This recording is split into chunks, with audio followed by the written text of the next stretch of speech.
run, run, run, run, run. Hey,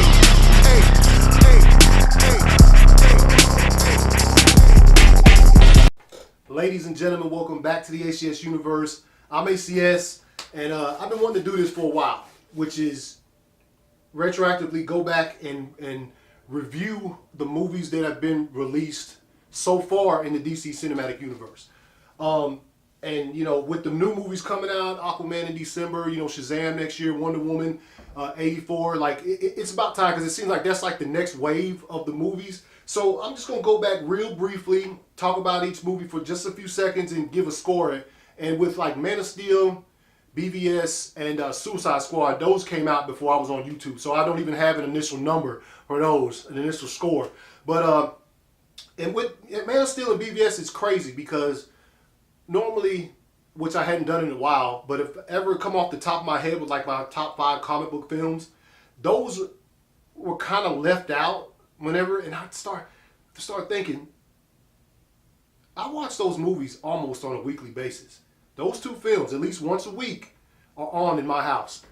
No other movie gets that treatment, whether it's comic book or a regular movie, anything. No other movie. And so, if you watch a movie that much, you must really, really like it. So those two movies are at the top of my list, and that's yeah, they're at the top of my list. I watch them. I mean, I watch them more than I watch any other movies. So yeah, that leads me to start it off with Zack Snyder's masterpiece, Man of Steel.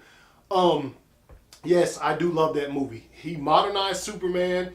It's a little bit darker toned like the other movies are. People don't like that. I happen to gravitate towards it. That's probably one of the reasons why I like DC Comics more than any other branded comics, is because of some of the darker stuff like Batman Hush, you know, Death in the Family and stuff like that. So, yeah, Man of Steel, perfect. Henry Cavill, great Superman. They changed the suit. I saw this movie twice on opening weekend. You know, they on a Friday night and then on Sunday, which was Father's Day actually. Come to think of it, me and my son went and saw it. And great villain, the action, the special effects, all of that stuff. I stand by my Man of Steel. That is my favorite comic book film of all time. And of course, Superman is my favorite superhero / comic book character of all time anyway. So I'm biased in that sense. Anything he's in, I'm going to take a look at it with the cleaner lens, you know what I'm saying? And so with that, Man of Steel, obviously 5 out of 5 comic book covers. And that takes us to what is the most divisive movie in history of film, whether it be comic book or whatever. It is either you love it or you hate it. There is no in between. There is no, oh man, I think that movie's pretty good. As far as when it's coming to like hardcore comic book fans though, they either love it or hate it. It is the most divisive, and it turned people into Zack Snyder haters and all of this stuff, man. I saw the theatrical cut 5 or 6 times in the theaters, and I liked it. I wouldn't have gave it a perfect score by any means, but I liked the movie. A lot of stuff people didn't understand, I understood. I understood what he was trying to do with the character. I understood why Batman was killing. Like, I could follow that storyline, that this is the things that happened in his life, and this has turned him into this person. I understood all of that. With that being said, after I saw the Ultimate Edition, I could not believe that they thought it was cool to cut out that much stuff. The Ultimate Edition is borderline masterpiece work. The special effects, the stunts, the story, I understood what they were trying to say. Zack Snyder's eye for making stuff look like it's fresh off the pages of a comic book. Batman, people, they're probably, you gonna watch this video if you didn't know how I already felt about it and be like, oh, this dude, fuck this dude. Batman v Superman, Dawn of Justice, the Ultimate Edition, is one of my favorite movies ever. And, you know, I'll get into it. It just is. It's a great comic book film.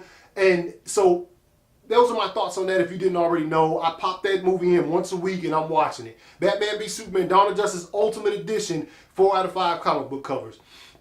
And, you know, the theatrical edition, I give it 3 out of 5. 3 out of 5. But Ultimate Edition, 4 out of 5. Or 4.5 out of 5. And next in line is another divisive movie. But you know, I don't feel like people hate Suicide Squad. I just think that they're like, Suicide Squad. To me, people call the movie a mess. I don't feel it was a mess. I could follow the story. The plot just was not good. And the villain was not good. But the actors, the cast, perfect casting, and the way they interacted on screen, the characters, that's what gives this movie, that's what for me gives the movie a decent score. Is that attribute of the movie is the cast and the interactions and some of the cool stuff they did on screen. They did some cool stuff. I like the way the movie presented these characters to the DC. And look, Jared Leto's Joker, people want to hate. I don't have an opinion on him because he no screen time. That's not enough screen time to just say, oh, he sucks as the Joker. No, I thought he was all right. You know, it was different. I don't mind different though. You know what I'm saying? I like people they'll put their own spins on certain things. So yeah, with that being said, Suicide Squad's running up about 3 out of 5. 3 out of 5 comic book covers for me. Next in line, it's Wonder Woman. This movie for me, when I saw it 3 times opening weekend, and for me, it wasn't even the fact that I was a big Wonder Woman fan or a fan of the character. It was the fact that it was the first female-led superhero / comic book film. The first one. And they got the perfect director, Patty Jenkins, who was passionate about it. They got Gal, who is, as we've seen now, was the perfect choice to play Diana. And the movie had great action. Themyscira was great. The acting was on point. Everything about the movie until the end. Now, I initially gave this movie 5 out of 5 comic book covers in my initial review. But after watching it a lot, I don't watch it as often as I watch BVS and Man of Steel, but I watch it often. I'll throw it in there, and if I ever catch it on TV, I'm going to sit and watch it. But this movie kind of... the end of it anyway, it just, something takes me out of the movie for a second. Maybe it's the kind of iffy CG or just finding out that I can't remember his name. He was Ares. The fight with Ares is what I'm talking about. Now, once she sees Steve's plane blow up and then she gets anger and that's cool. But just something right there at the beginning of that fight kind of takes me out of the movie. So that being said, that kind of drops the score from 5 out of 5 to 4.5 out of 5, but it's still one of my favorite movies ever, comic book or any other kind of movie. Yeah, and now, what could have been? Justice League.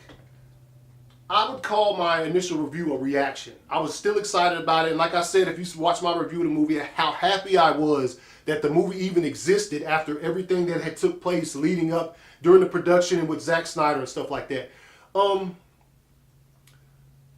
But I haven't seen it in a while.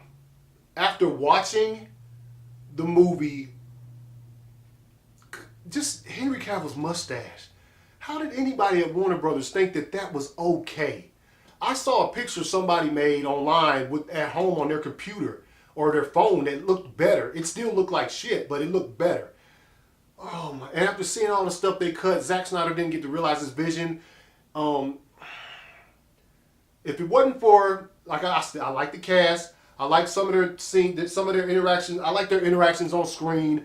Some of the stuff they did in the movie was cool, which is the only reason why this movie is getting even any kind of score, is because some of it was cool. But overall, as a movie, seeing what we were deprived of. And then looking at Batman laughing when smiling Batman, no, none of that can happen, man. Yeah, that's all I'm gonna say about that. I don't want to get into it. I just want making it brief. Justice League is sitting at 1.5 out of 5 comic book covers, and now you know what? 2. I'll give it 2. I'll give it 2. But it's just I can hardly watch it, and that's why I haven't seen it in a while.